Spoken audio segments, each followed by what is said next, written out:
What's up guys, Houndish here, and today we're breaking down the weekly reset for Lightfall and Season of Defiance for Tuesday, March 28th.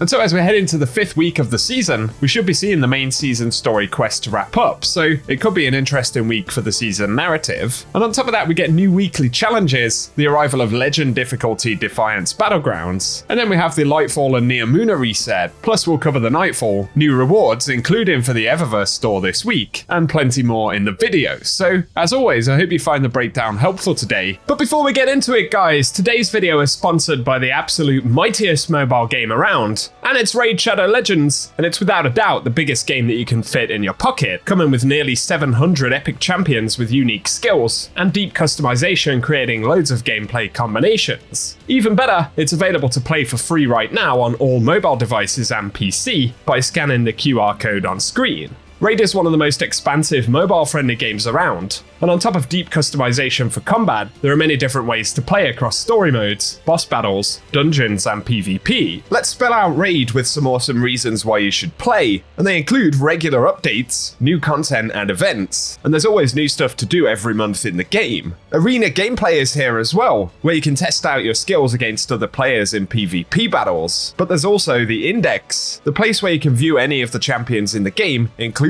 our collection and future champions that we want to unlock. Plus, Doom Tower, which is an epic huge dungeon that we can climb through each month to hunt some awesome rewards. So there's tons to do in Raid, and right now, Raid is celebrating its 4th anniversary. So there are tons of dedicated offers and free gifts, plus a brand new fusion event where you guys can get access to awesome anniversary themed legendary champions, and currently, all players can use promo code 4YearsRaid to get 4 legendary skill tomes, 4 energy refills, 400 energy, and 400k silver before April 9th. And additionally, Amazon Prime members who just got access to Gembo can unlock powerful Savage gear between now and March 30th. And so Raid has loads of content, and there's never been a better time to jump in. If you want to get started today, new players can use my link or scan the QR code on screen to get a free starter pack with all of this awesome loot, and this will appear in your in-game inbox for 30 days. So to get the download, hit the link below, and thanks to Raid Shadow Legends for sponsoring the video.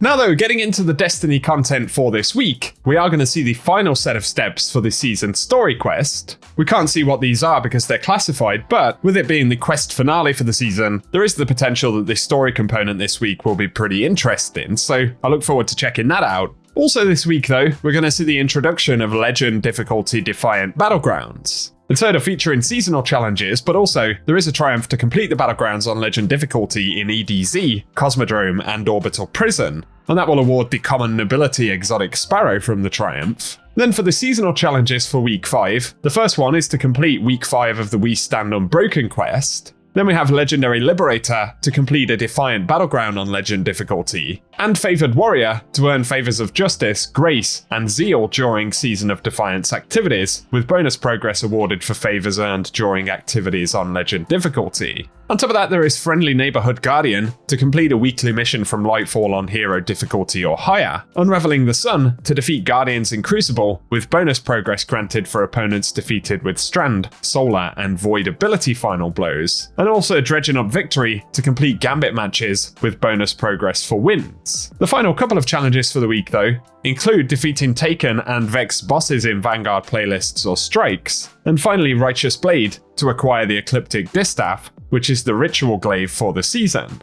Following those though, of course, we will see the Neomuna reset, so we'll get a new story mission, and that's the one that grants the 100k score pinnacle. Additionally, the Vex incursion zone will change, and we'll see it featured in the Zephyr concourse. Alongside that, we'll get a new partition mission, and powerful and pinnacle reward sources will of course change. Also though, while on the subject of Neomuna content, Bungie announced last week that the Raid Master difficulty will launch for Root of Nightmares, so they say it offers a higher challenge and greater rewards, including armor with a weekly rotating stat focus, and on top of that weekly challenges go live as well, and these will add an optional hidden objective to one encounter each week that when completed will grant extra loot. So on normal difficulty we'll see them drop double rewards, but when cleared on Master difficulty they will reward an Adept Raid weapon. And they say enhancing Master Root of Nightmare's Adept weapons will be possible, allowing the traits that rolled on the weapon to be upgraded, but the capability won't be immediately available when Master Raid launches, and will arrive when the mid-season patch drops, which should be sometime in mid-April. But they say that the Raid Adept weapons acquired before the patch will still be able to be enhanced. So keep that in mind and let us know down below if you plan on jumping into the Master Raid this week. But now let's get on to some of the other playlist content. And for the Nightfall, we're going to see the Glassway return. And on top of that, the featured weapon will be either the Swarm or Buzzard. We can't say exactly which one it will be, as that rotation is only visible in game. But we're on to the final couple of featured weapons for the season. Then moving over to the Crucible, Shaxx will bring Rift back. And we're also going to see the return of Trials of Osiris on the weekend. And that will come with bonus Trials rank.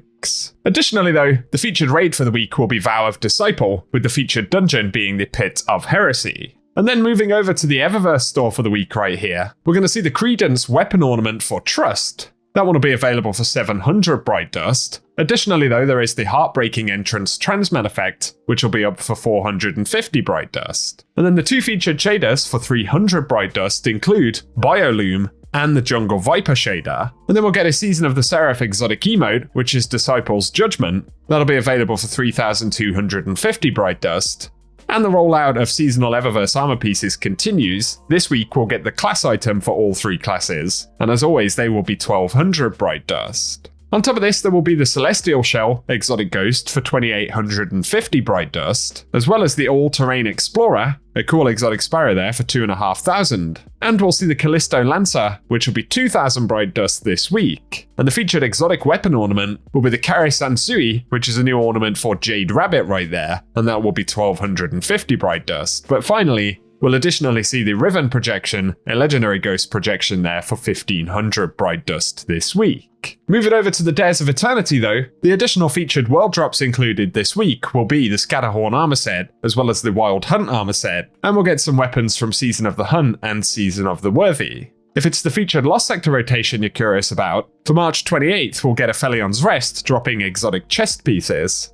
Then Wednesday, March 29th will be Chamber of Starlight dropping exotic helmets. March 30th will see Perdition dropping exotic legs, and we'll get exotic gauntlets from Bunker E15 on March 31st. Then moving into April, for the 1st of April we get the Conflux dropping exotic chest pieces. April 2nd we'll see the Thrillerdrome dropping exotic helmets, and April 3rd will be the Hydroponics Delta, which will be dropping exotic legs. Finally though, in the Dreaming City, if it's the Ascendant Challenger after this week, it'll be the Agonarch Abyss, which is accessed via the Bay of Drowned Wishes immediately next to the spawn in Dreaming City, so a pretty easy one to find, but if you want gameplay of the location and collectibles this week, we'll run it at the end of the video. And for today guys, that is everything that we have to speak about in this one, so as always, I hope you've enjoyed the video, and if you have, a rating down below really does help us out on the channel. On top of that though, be sure to get subscribed if you want to be kept up to date with everything related to the game. Otherwise though, as always, I appreciate you guys tuning in, and I hope you have an awesome day.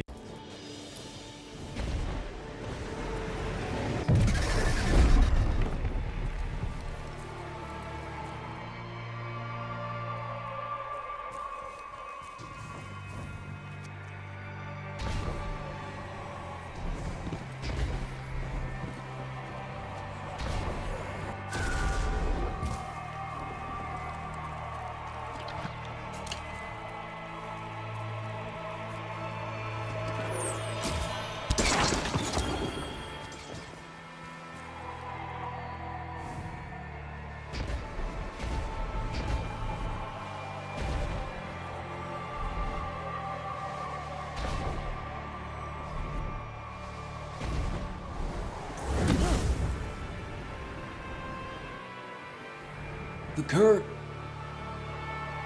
You're so deep into the well.